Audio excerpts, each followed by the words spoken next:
Hey, what's going on, guys? Like many of you, I've been keeping a close eye on what's going on in Ukraine and Russia, and I've pretty much kept my kids out of the loop on this until just recently. They've been watching me look at videos, watching the news about the Ukraine and about Russia, and of course they ask questions like, "Hey, why do they want to go to Ukraine? Why do they want to take their land?" And it's kind of a difficult thing to explain to a 6-year-old and a 7-year-old about things like this, let alone even adults. Why do we go to war? What are the geopolitical reasons why, and the history behind things? And that's why history is so important, by the way. But one of the things that I'm reminded in history is how when you go to war with a country or a people group, people tend to become prejudiced towards those people.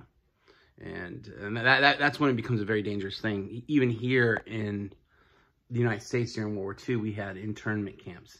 And don't confuse that with concentration camps that they had in Germany and in Poland and different places.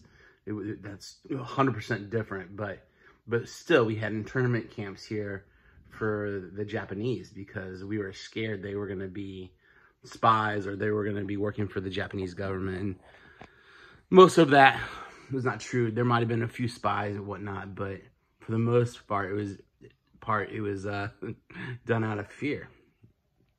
And what I taught my kids is there's a big difference between when militaries and governments make decisions and do things, go to war, because I've seen in the last couple of days too, even the Russian people speaking out against their own government. And they've actually been arrested and cited for treason, possibly.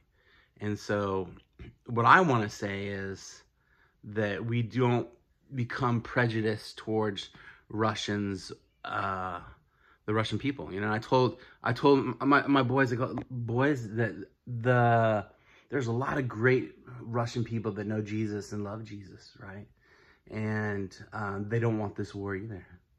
And I'm hearing stories in different countries. My wife is from the Czech Republic, and she says, yeah, there's some kids, Russian kids, getting beat up, you know, because they're from Russia, and it's sad because I'm sure they're great kids, you know, and I know they're great Russian people. So I want to encourage you to remember not to hate the Russian people. It's the decisions Putin has made and the decisions the government has made on behalf of Putin is the people that we should be blaming, right?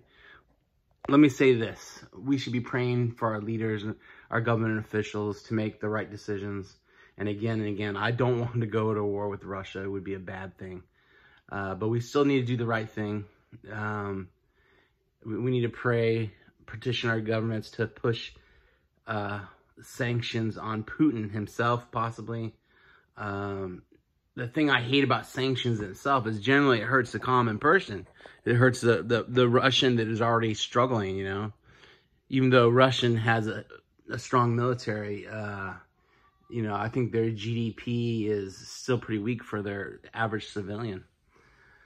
So again, don't mistreat the Russian people. Don't hate Russians. Love them. They need Jesus. We all need Jesus. And just continue to pray for peace of Ukraine and pray that this doesn't spread like a cancer across Europe. You know, I'm still a little concerned that breaking could happen, fighting can happen in other parts of Europe too because of this. So pray for the peace of Europe. Pray for the Russian people. Pray for the Ukrainian people. And pray this ends soon because it's not a good situation. It really isn't. Love you guys. God bless you. And let there be peace in Ukraine.